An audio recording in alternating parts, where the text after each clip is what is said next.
Our today's practical number 13 is use voltmeter ammeter to determine the current through given branch and voltage across the given element of circuit by applying superposition theorem। तो हमने जो circuit solve किया था उस circuit पे हमने KVL और KCL apply करके उसमें से फ्लो होने वाला करंट निकाला था और वोल्टेज निकाला था। लेकिन अगर आपका सर्किट एक ऐसा सर्किट है जहाँ पे number of voltage source connected है, तब उस सर्किट को हम कौन सा थियरम, सुपरपोजिशन थियरम अप्लाई करके सॉल्व कर सकते हैं। तो इस प्रैक्टिकल से भी आपके जो प्रैक्टिकल आउटकम अचीव होने वाले हैं that is the discipline knowledge, क्योंकि आपको इलेक्ट्रिकल का नॉलेज मिलेगा, देन एक्सपेरिमेंट एंड प्रैक्टिस। तो इस प्रैक्टिकल को परफॉर्म करने के लिए आप जो भी इक्विपमेंट्स यूज़ करने वाले हैं, इस वजह से आपका यहाँ पे एक्सपेरिमेंट एंड प्रैक्टिस ये आउटकम सेटिस्फाई होता है। Then engineering and tools, different equipments तो हम यूज़ ही करेंगे, उसके बाद उसको लाइव प्रैक्टिकल हम परफॉर्म भी करेंगे।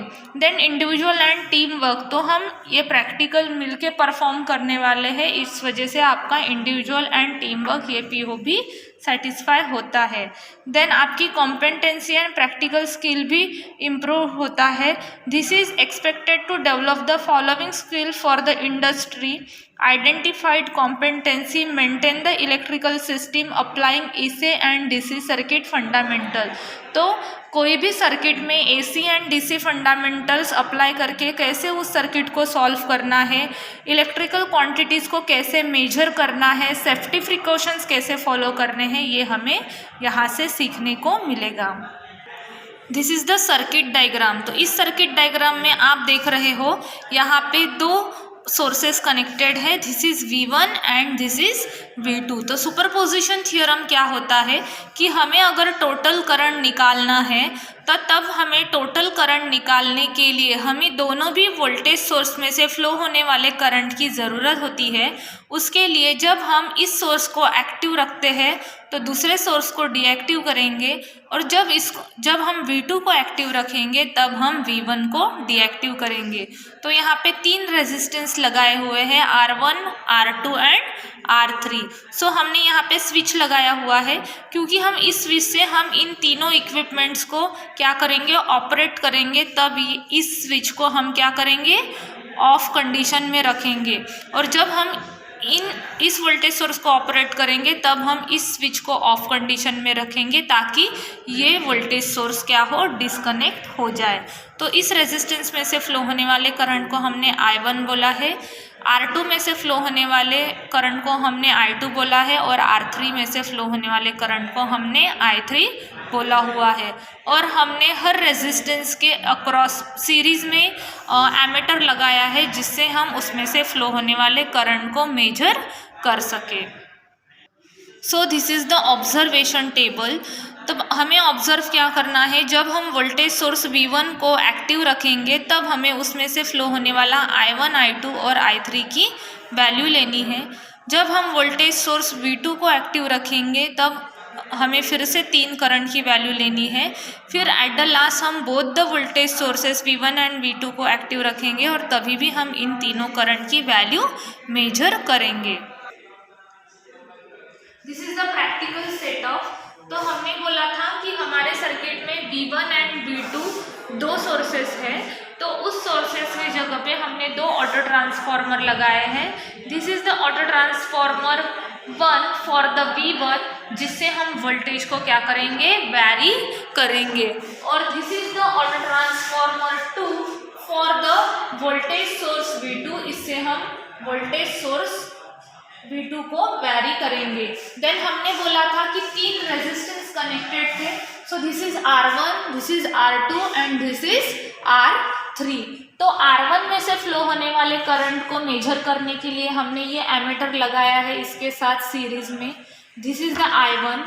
इस R2 में से फ्लो होने वाले करंट को मेजर करने के लिए हमने ये सेकेंड एमीटर लगाया है, this is the I2। And R3 में से फ्लो होने वाले करंट को मेजर करने के लिए हमने ये एमीटर लगाया, this is the I3। So this is the complete setup for the superposition theorem. तो सबसे पहले हम क्या करेंगे, सप्लाई को ऑन करेंगे। हमने सप्लाई को ऑन किया है। अब हमारा कौन सा सोर्स एक्टिव है, वोल्टेज सोर्स V1 हमारा एक्टिव है। उस कंडीशन में हमारे दूसरे साइड में जो ऑटो ट्रांसफार्मर है दैट इज द V2, उसको हम डीएक्टिव करेंगे। तो इस हमने बोला था स्विच ए, जैसे सर्किट में एक स्विच था ए और this is the switch B. तो इस स्विच से हमने V2 को कंट्रोल किया है और इस पहले स्विच से हमने V1 को कंट्रोल किया है।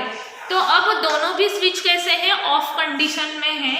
इसीलिए जब मैं ऑटो ट्रांसफार्मर को वैरी कर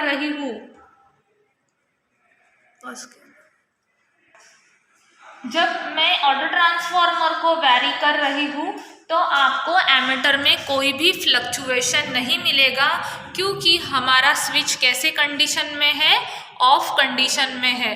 तो सबसे पहले हम क्या करेंगे, स्विच को ऑन करेंगे। अब मैंने स्विच को क्या कर दिया है, ऑन कर दिया है। अब ऑटो ट्रांसफार्मर में से मैं करंट दे रही हूँ, तो आपको यहाँ पे फ्लक्चुएशन मिल रहा है। This is the current I1।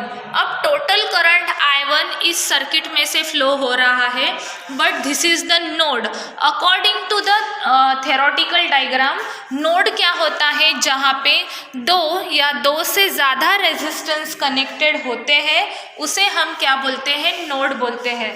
तो ये एक पॉइंट है या जंक्शन है जहाँ पे तीन ब्रांचेस कनेक्टेड है, यानी तीन एलिमेंट कनेक्टेड है, R1, R2 और R3।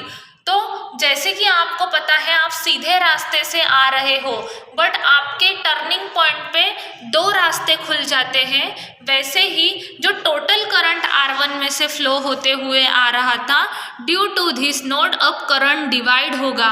कुछ करंट R2 में से फ्लो होगा और कुछ करंट R3 में से फ्लो होगा।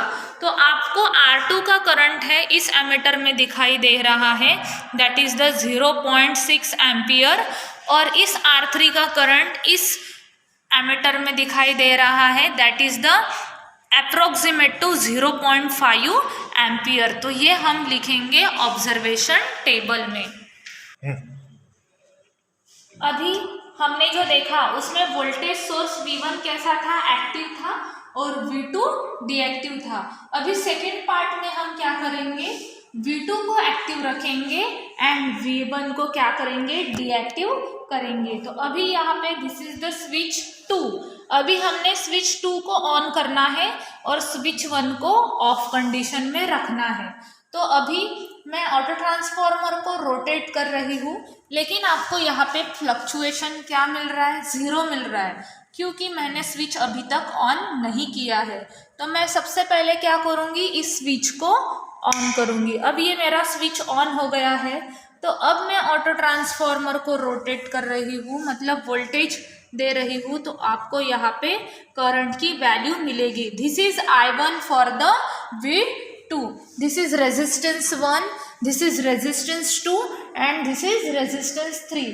सो रेजिस्टेंस 1 में से फ्लो होने वाला करंट था हमारा I1।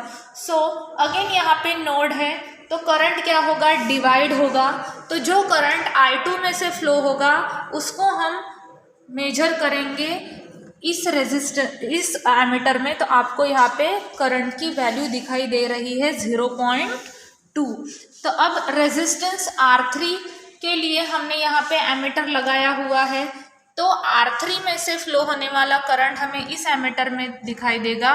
This is approximate to 0.2 ampere. तो हमें यहाँ पे I1 और I2 एंड I3 की रीडिंग मिलती है for the voltage source V2 के लिए।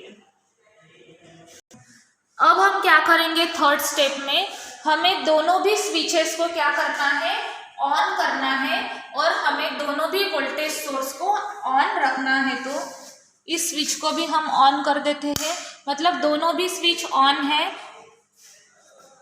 हम इस ऑटो ट्रांसफार्मर को रोटेट करेंगे।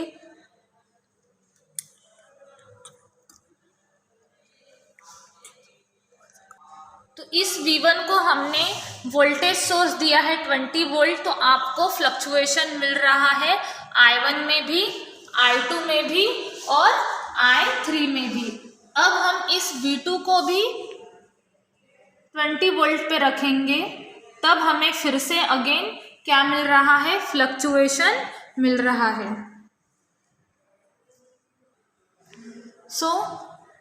आप देख सकते हो I1, I2 और I3 में करंट की वैल्यू हमें मिली हुई है। तो यहाँ पे हमारा सुपरपोजिशन थ्योरम का प्रैक्टिकल कंप्लीट होता है।